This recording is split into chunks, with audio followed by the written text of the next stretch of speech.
I feel like I now should have a show on HGTV because I created a masterpiece. Of course, I'm being extremely dramatic. I didn't. To be honest, this is just very basic. But I'm gonna say I don't think I've loved something more than the apartment that I created for my new para and my new forever save file. Like I said in my previous video, she is Ilian Delmore. She works in the medical field. She is a short queen that moved to this new town to get away from her family, her bad family life. She doesn't know anyone. She's starting fresh, and she has a very colorful style. I actually want to experience her living on her own in a small apartment and then marrying her and moving her to a bigger place where she has more space with her partner and her future kids and all of that. So I got her the smallest place that's available, which is a one bedroom, one bathroom apartment on the second floor of a building, and then it was time to decorate it to fit her style. I wanted it to be very colorful to fit her personality. She's very outgoing, energetic, she's full of happiness, and I wanted her kitchen to be very colorful and her living room to have mismatched furniture. Her color palette is basically a greenish blue color, yellow, orange, pink.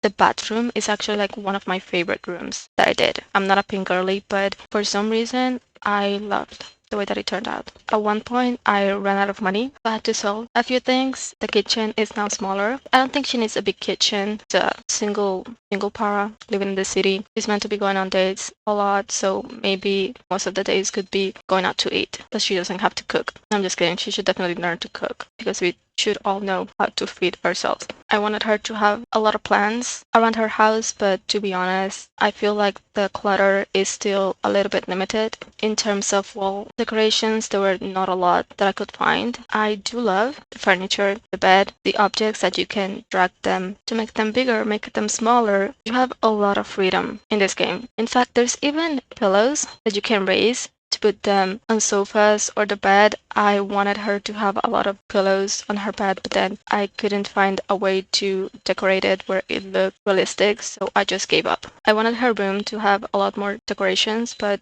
I just couldn't find enough objects. And I know there's mods and all of that. I downloaded a few. The shoes that she has for her everyday outfit are a mod that I found on the Steam Workshop. Really cute shoes. I don't know if there's other places that you can download the mods from, like on Patreon or stuff like that, which I hope not, because I think the purpose of the Steam Workshop is to have an easier mode of installing and managing the mods. And I would really hate if there were creators that were making the mods outside of the Steam Workshop and you had to download and install it in a different way. I mean, I'm not at all surprised if it happens, but I would really hate that to be the case. So far, I downloaded like 2 or 3 mods. One of them is for objects, which was a kid furniture pack, and the other one was the shoes. And I think I downloaded like 1 or 2 tattoos mods that I'm actually gonna remove from the game because I didn't end up liking them.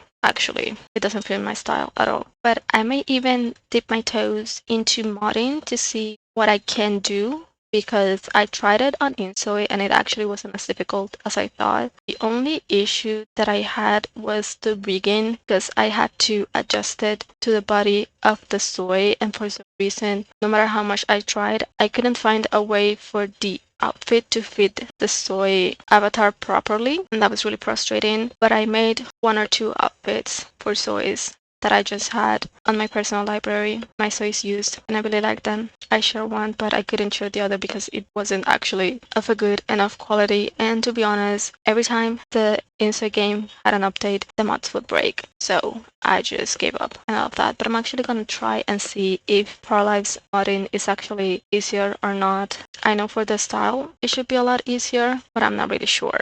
Yeah, I'm actually really happy how her new apartment turned out, and that it is so colorful and that the furniture matches, because that is not something that happened in The Sims 4, which is the game that I've been playing the most these past few years. And a lot of people were saying, oh, the Paralyzed lacks a lot of things and whatever, and it's like, I come from The Sims 4. You overestimate me a lot if you think lags, glitches, lack of gameplay is going to deter me from playing a game. I'm sorry to tell you, I'm used to it. I'm used to worse things.